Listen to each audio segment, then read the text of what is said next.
The Story of Ruth. Let us begin.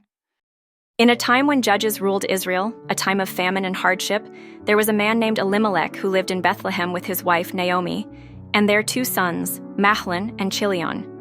Desperation drove them to leave their homeland and seek refuge in the land of Moab, a foreign nation east of the Jordan River. Moab was no friend to Israel. It was a land of pagan worship, a people who served Chemosh, a god that demanded sacrifices. But hunger has no boundaries, and so Elimelech and his family settled among them, hoping to escape the harsh reality of their own land. As the years passed, tragedy struck. Elimelech, the provider and protector of the family, died. Naomi was left a widow in a foreign land. Her 2 sons married Moabite women, Orpah and Ruth. For a time they had joy, but sorrow was not finished with them yet.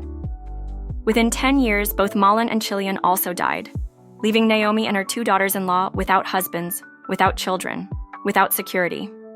3 widows, bound together by grief and uncertainty.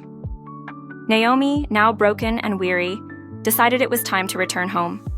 She had heard that the Lord had visited his people in Bethlehem and provided food for them. There was no future for her in Moab, and she urged her daughters-in-law to return to their families, to find new husbands, to build new lives. Orpah wept, and after much hesitation chose to return to Moab. But Ruth was different. She clung to Naomi, refusing to leave her side. She had seen something in Naomi's God, something greater than the idols of her homeland. And so, Ruth uttered words that would echo through history. "Where you go, I will go. Where you lodge, I will lodge. Your people shall be my people, and your God, my God. Where you die, I will die, and there will I be buried." With nothing but faith and determination, Ruth followed Naomi back to Bethlehem, a foreigner in a land that had long seen Moabites as enemies.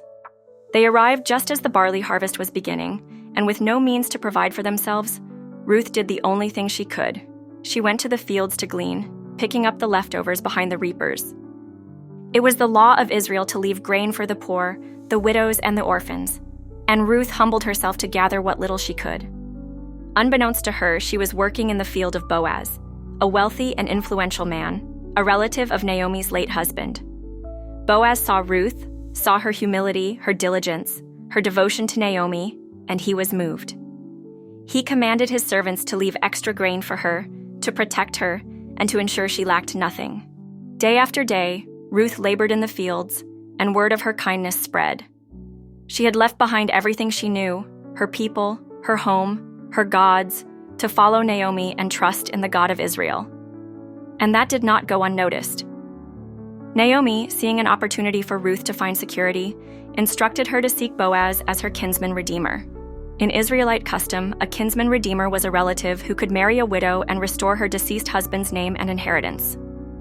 Boaz, a man of honor and integrity, was willing to redeem Ruth, but there was another relative closer in line.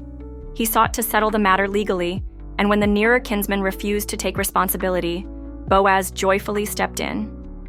He took Ruth as his wife, redeeming her, redeeming Naomi, and securing their future. The once widowed Moabite woman, the foreigner, the outcast, was now the wife of a noble man. The once widowed Moabite woman, the foreigner, the outcast, was now the wife of a noble man. And through their union, God blessed them with a son, Obed, the grandfather of King David. Ruth, a woman from a despised nation, became part of the lineage of Israel's greatest king, and ultimately, part of the lineage of Jesus Christ, the Messiah. Ruth's story is not merely one of romance, but of faith, sacrifice, and divine providence.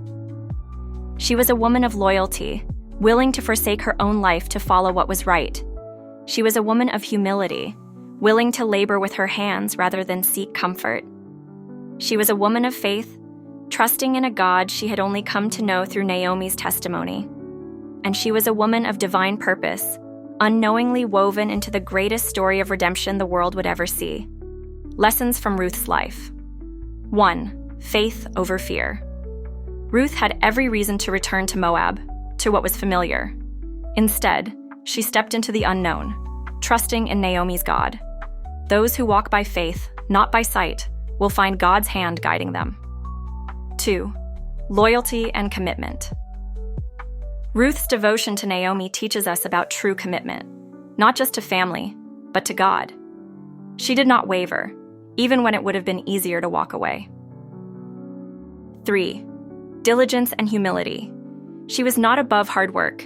She did what was necessary even when it was difficult, and God blessed her for it. 4. God's grace extends to all.